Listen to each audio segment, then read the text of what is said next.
Movie start होती है और हम एक छोटी लड़की जेनी को देखते हैं जो अपने फादर के बनाए हुए पपेट्स के साथ खेल रही थी। लेकिन तभी उसे एक छोटी सी चिड़िया दिखाई देती है। उसे पकड़ने के लिए वो विंडो के पास आती है। अब यहाँ से सीन शिफ्ट होकर जाता है जेनी के फादर जेफ पर और उसकी बेबी सिटर समैंथा पर। यहाँ हमें पता चलता है कि जेनी के फादर जेफ असल में एक कॉमिक आर्टिस्ट है और उनकी बनाई हुई कॉमिक्स और कैरेक्टर्स को देखकर समैंथा काफी इम्प्रेस है। इसके बाद हम दोबारा से जेनी को देखते हैं जो विंडो से बाहर देख रही थी। जिससे पहले तो वो चिड़िया कहीं भी दिखाई नहीं दे रही थी, लेकिन फिर अचानक से वो चिड़िया उसके सामने आ जाती है, जिसकी वजह से जेनी डर जाती है और नीचे गिर जाती है। अब उसके गिरने की आवाज सुनकर जेफ और समैंथा के साथ साथ जेनी की मदर भी उसके पास आ जाती है। वो लोग देखते हैं कि जेनी की फोरहेड से खून निकल रहा है, जिसकी वजह से उसके पेरेंट्स यानी जेफ और उनकी वाइफ काफी परेशान हो जाते हैं। तब जेनी की मदर समैंथा को डांटते हुए उसे कहती है कि इसमें तुम्हारा कसूर है, तुम्हारी वजह से हुआ है ये सब कुछ, क्योंकि तुम इसकी बेबी सिटर हो, इसका ख्याल रखने की जिम्मेदारी तुम्हारी है। इस बात पर जेफ अपनी वाइफ को समझाते हुए उसे चुप करवाने की कोशिश करता है, लेकिन उसकी वाइफ जेफ पर भी गुस्सा होते हुए उसे कहती है कि खुद तो तुम सारा दिन काम करते रहते हो, लेकिन उससे हमें तो कोई फायदा नहीं है क्योंकि उसके कौन सा तुम्हें पैसे मिलते हैं। अब यहाँ पर हमें पता चलता है कि जेफ असल में जॉबलेस है, यानी अभी उसके पास कोई भी काम नहीं है। अगले सीन में जेनी की मदर उसे हॉस्पिटल ले जाने लगती है, लेकिन जब जेफ भी उनके साथ जाने के लिए कहता है तो उसकी वाइफ उसे मना कर देती है। अब क्योंकि उन दोनों की बनती नहीं थी इसीलिए उनकी डिवोर्स हो जाती है। इसीलिए अब वो दोनों ही जेनी की कस्टडी के लिए काफी परेशान हैं। इसी बीच जेनी के ग्रैंडफादर कहते हैं कि मैं नहीं चाहता कि मेरी ग्रैंड डॉटर के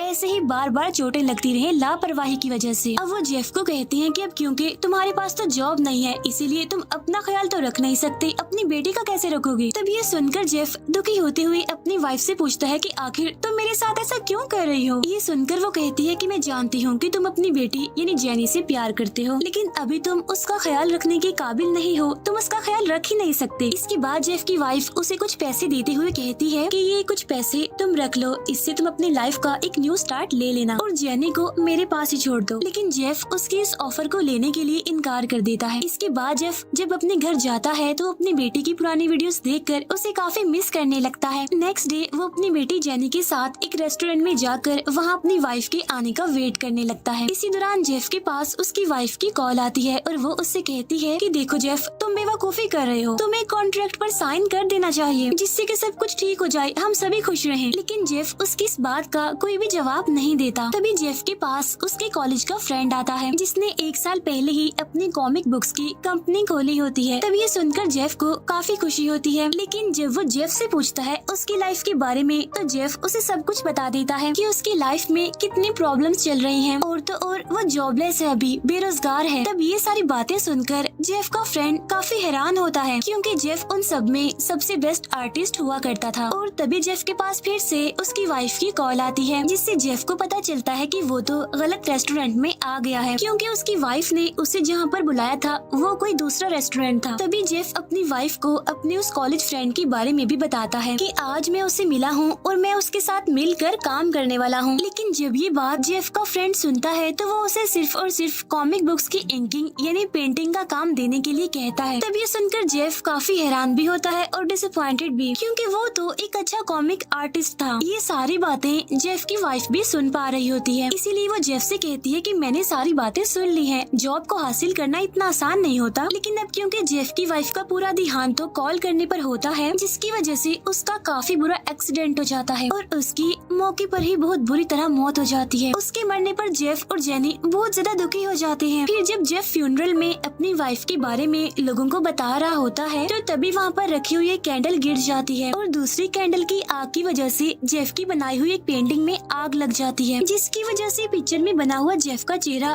बुरी तरह से खराब हो जाता है। इसी दौरान समैंथा फायर एक्सटिंग्विशर की मदद से आग को बुझा देती है। फिर जेनी के ग्रैंडफादर जेफ से मिलते हैं और उससे बताते हैं कि जिस गाड़ी ने मेरी बेटी और तुम्हारी वाइफ को हिट किया है उसका अभी तक पता नहीं चला, लेकिन सबको लगता है कि ये कोई एक्सीडेंट नहीं बल्कि ये एक मर्डर है जिसे कि एक्सीडेंट बना दिया गया है।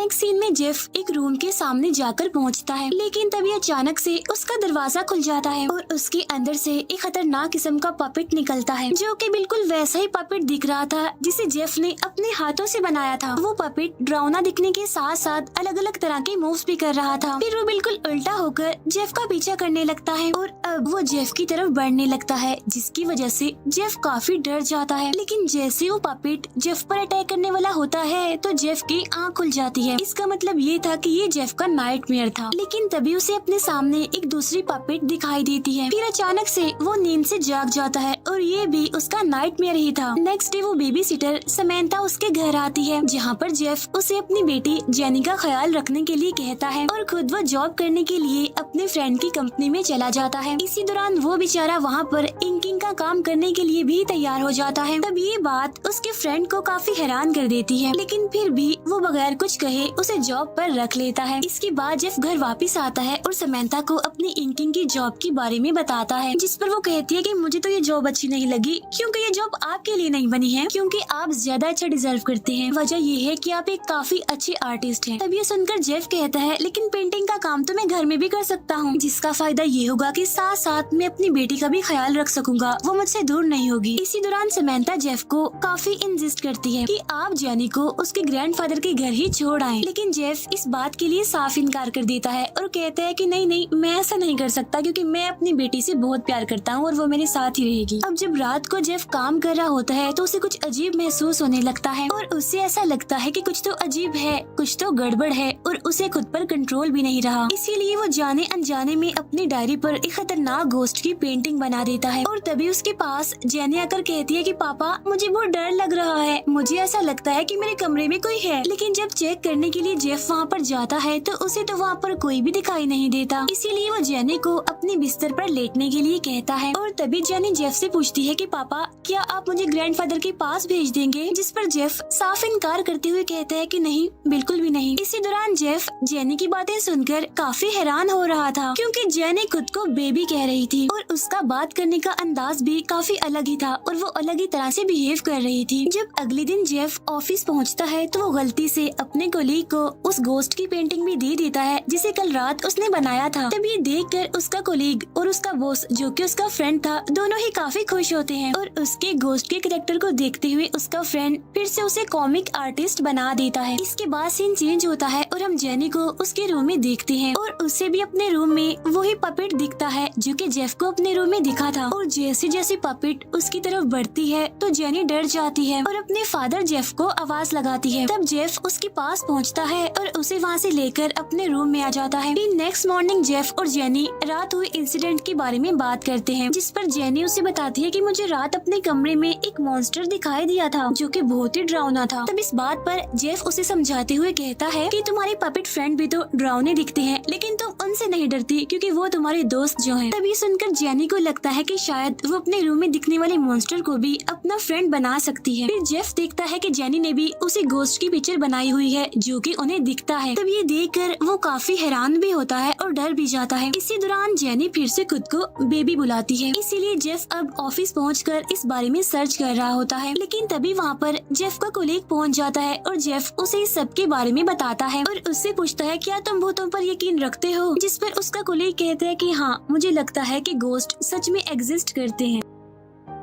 उसी टाइम उनके ऑफिस की एक लड़की आकर जेफ को बताती है कि एक अमीर बूढ़ा आदमी आपके बारे में पूछने के लिए यहाँ पर आया था। तब उसके बारे में सुनकर जेफ फौरन समझ जाता है कि वो कोई और नहीं बल्कि जेनी के ग्रैंडफादर हैं। इसीलिए वो फौरन उनसे मिलने के लिए उसके पास पहुँचता है। तो अब यहाँ पर पता चलता है कि असल में जेनी के ग्रैंडफादर को ये शक है कि उनकी बेटी को मारने वाला कोई और नहीं बल्कि जेफ है, यानी कि उसने ही अपनी वाइफ को मार दिया। इसके बाद हम देखते हैं कि जेफ जब अपने घर वापस आता है तो समैंथा उसे ड्रिंक देती है और उससे रिलेशनशिप बनाने की कोशिश करती है। तब इस बात से जेफ काफी हैरान होता है और ऐसा करने से मना कर देता है, जिससे समैंथा को काफी बुरा भी लगता है और एम्बेरसमेंट भी होती है, जिसकी वजह से वो वहाँ पर नहीं रुकती और वहाँ से चली जाती है। फिर हम देखते हैं कि जेफ रात को जब काम कर रहा होता है तो उसने असल में जेनी के रूम में कैमरा लगा दिया था, जिसमें वो देखता है कि जेनी के रूम में वही ड्राउनी पपेट है जिसे वो मॉन्स्टर कह रही थी, यानी कि जो उन दोनों को ही दिखाई दे रही थी। उसे देखकर जेफ काफी डर जाता है और फौरन जेनी के रूम में जाता है, लेकिन वहाँ पर उसे कोई भी दिखाई नहीं देता। इसी दौरान हम जेफ के पीछे नोटिस करते हैं कि वहाँ पर छोटे छोटे पपेट्स मूव कर रहे हैं। फिर जब वो विंडो से बाहर देख रहा होता है तो हमें कमरे में कोई दिखता है जिसने कि अपने ऊपर चादर ली हुई थी, और जब जेफ चादर हटाकर चेक करता है तो उसे पता चलता है कि ये कोई और नहीं बल्कि ये तो जेनी है। फिर जेनी जेफ से पूछती है कि पापा बताएं मामा कहाँ हैं, जिस पर जेफ कहता है कि यहीं पर है, वो तो हमेशा ही हमारे साथ है। फिर जब जेफ ऑफिस के लिए जा रहा होता है तो उसे बस में फिर से वही पपेट दिखती है जो कि उस पर अटैक करने की कोशिश भी करती है, जिससे जेफ तो बहुत डर जाता है। फिर हम समंथा को देखते हैं जो कि जेनी को ढूंढते हुए एक रूम के पास पहुंचती है, जहां पर उसे जेनी की आवाज सुनाई देती है, इसीलिए वो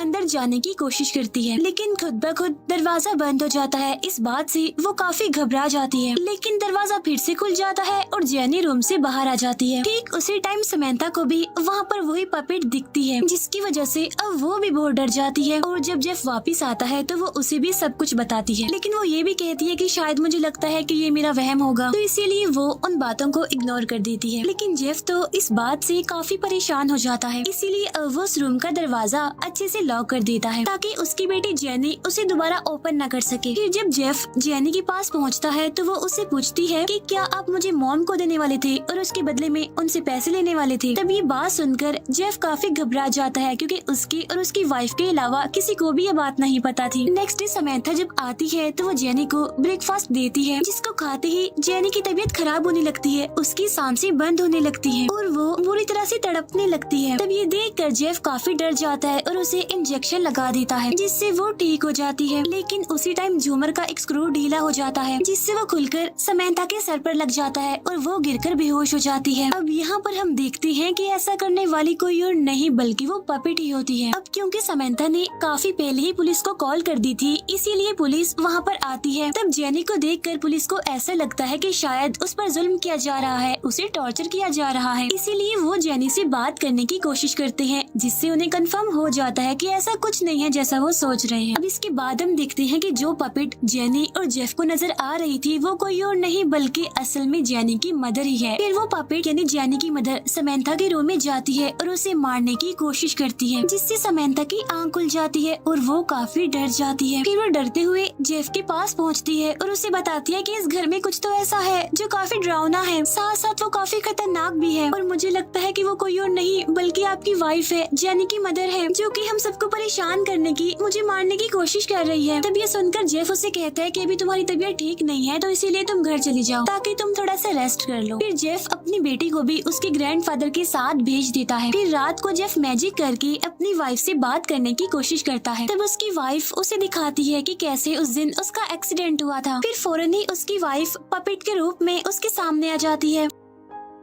यहाँ पर जेफ उसे समझाता है कि देखो ऐसा मत करो, जेनी हमारी बेटी है। अगले दिन हम जेफ को देखते हैं जो कि अपनी बेटी की कस्टडी में गया होता है। इसी दौरान बातों बातों में वो जेनी के ग्रैंडफादर को कहता है कि मैं जानता हूँ कि आप अपनी बेटी से बहुत प्यार करते थे, लेकिन इस वजह से प्लीज आप मेरी बेटी को मुझसे दूर तो मत कीजिए, क्योंकि वो तो पहले ही अपनी मॉम को खो चुकी है और मैं नहीं चाहता कि अब वो अपने डैड को भी खो दे। फिर जेनी के ग्रैंडफादर जेफ से मिलते हैं और उसे बताते हैं कि पुलिस को वो गाड़ी मिल गई है जिससे तुम्हारी वाइफ का यानी मेरी बेटी का उस दिन एक्सीडेंट हुआ था, इसीलिए बहुत जल्द अब ड्राइवर का भी पता चल जाएगा। तब इस बात से जेफ काफी खुश होता है। फिर वो जेफ से ये भी कहते हैं कि मैं 1 घंटे में जेनी को लेकर तुम्हारे घर पहुंच जाऊंगा, जिससे हमें पता चलता है कि उस पर जेफ की बात असर कर गई है और वो उसकी बात मान गया है, यानी उसने जेनी की कस्टडी जेफ को ही दे दी है। इसके बाद जब जेफ ऑफिस पहुँचता है तो हमें पता चलता है कि वो अब दूसरे स्टेट में मूव करने वाला है, और इस बात से वो बहुत ज्यादा खुश है, यानी वो अब अपने फ्रेंड की कंपनी की दूसरी ब्रांच में काम करेगा। उसी टाइम वहाँ पर उसके कॉमिक बुक के बनाए हुए गोस्ट कैरेक्टर का पोस्टर लाया जाता है। तब उसे देखकर उसका फ्रेंड जेफ को बताता है कि मैंने कॉमिक की एंडिंग थोड़ी चेंज कर दी है, जिसमें ये गोस्ट मरने की बजाय और भी खतरनाक और पावरफुल होकर वापस लौटेगी। तब इस बात की वजह से जेफ काफी डर जाता है और अपनी बेटी जेनी को बचाने के लिए घर के लिए निकल जाता है। फिर वो जेनी के ग्रैंडफादर को कॉल करता है और उनसे कहता है कि आप जल्दी से जेनी को घर से बाहर निकाल लें, क्योंकि वो घर उसके लिए सेफ नहीं है। इसी दौरान जेनी जेनी के ग्रैंडफादर जेफ को किसी मेल के बारे में बताने की कोशिश कर रहे होते हैं, लेकिन तभी कोई उसे धक्का देकर सीढ़ियों से नीचे फेंक देता है। इसके बाद जेफ जब घर पहुंचता है तो वो देखता है कि जेनी के ग्रैंडफादर तो बहुत ज्यादा इंजर्ड हैं, इसीलिए वो समंथा को आवाज लगाने लगता है। लेकिन जेनी के ग्रैंडफादर जिन्हें हल्की हल्की होश थी वो जेफ को ऐसा करने से मना करते हैं और उन्हें मोबाइल में आई हुई वो मेल दिखाते हैं, और वो मेल थी असल में किलर की पिक्चर। तब किलर को देखकर जेफ बहुत ज्यादा हैरान हो जाता है। इतनी ही देर में समंथा भी वहाँ पर आ जाती है और जेफ उसे वो किलर की पिक्चर दिखाता है, और हमें यहाँ पर पता चलता है कि वो किलर कोई और नहीं बल्कि समंथा है, जिसने जेफ की वाइफ का मर्डर किया था। लेकिन समंथा को इस बात का जरा भी अफसोस, जरा भी पछतावा नहीं होता। वो चिल्लाकर कहती है कि जेफ, मैं तो बस तुम्हारी मदद कर रही थी क्योंकि तुम्हारी वाइफ तुमसे सब कुछ छीन लेने वाली थी। यहाँ पर हमें पता चलता है कि समंथा ने तो जेनी को भी खाने में जहर मिलाकर दिया था, इन्हें जब उसकी तबीयत खराब हुई थी, लेकिन उसकी मदर ने उसे बचा लिया। इसके बाद समंथा कांच का टुकड़ा लेकर जेफ की तरफ उस पर अटैक करने के लिए बढ़ती है, लेकिन तभी वहाँ पर वो पपेट पहुँच जाती है जो कि उस कांच को समंथा के गले में ही घुसा देती है, जिससे समंथा की काफी बुरे तरीके से मौत हो जाती है। इसके बाद वो पपेट जेफ पर भी अटैक करने की कोशिश करती है, लेकिन जेनी उस पपेट को ऐसा करने से मना कर देती है। फिर जेनी बहुत ज्यादा डर जाती है और विंडो के पास जाकर बैठ जाती है। इसी दौरान वो रो भी रही होती है और कहती है कि मुझे आप दोनों का लड़ना बिल्कुल भी पसंद नहीं है। यानी यहाँ वो अपने पेरेंट्स को कह रही थी। यहाँ पर जेफ जेनी को समझाता है और उसे नीचे उतारने की कोशिश करता है, लेकिन तभी वो दोनों बाप बेटी ही विंडो से नीचे गिर जाते हैं। इसी दौरान जेफ को जेनी के साथ गुजारे हुए सारे मोमेंट्स याद आने लगते हैं, लेकिन जब जेफ की आँख खुलती है तो वो देखता है कि वो दोनों ही बिल्कुल सही सलामत हैं, क्योंकि उन्हें तो जेफ की वाइफ ने यानी जेनी की मदर ने बचा लिया था। इसके बाद जेफ की वाइफ भी वहाँ से चली जाती है, क्योंकि अब उसने अपना बदला जो ले लिया था समंथा को मारकर। अब यहाँ पर हमें पता चलता है कि असल में समंथा ने जेफ की वाइफ को क्यों मारा। असल में वो जेफ को पसंद करती थी और उसके साथ ही अपनी लाइफ गुजारना चाहती थी, लेकिन जो उसके इरादे थे, उसका मकसद था, वो बिल्कुल भी ठीक नहीं थे, जिसकी वजह से लास्ट में उसे वही मिला जो कि वो डिजर्व करती थी, यानी कि मोरल उसकी मौत का। और इसी के साथ ही ये मूवी यहीं पर एंड हो जाती है।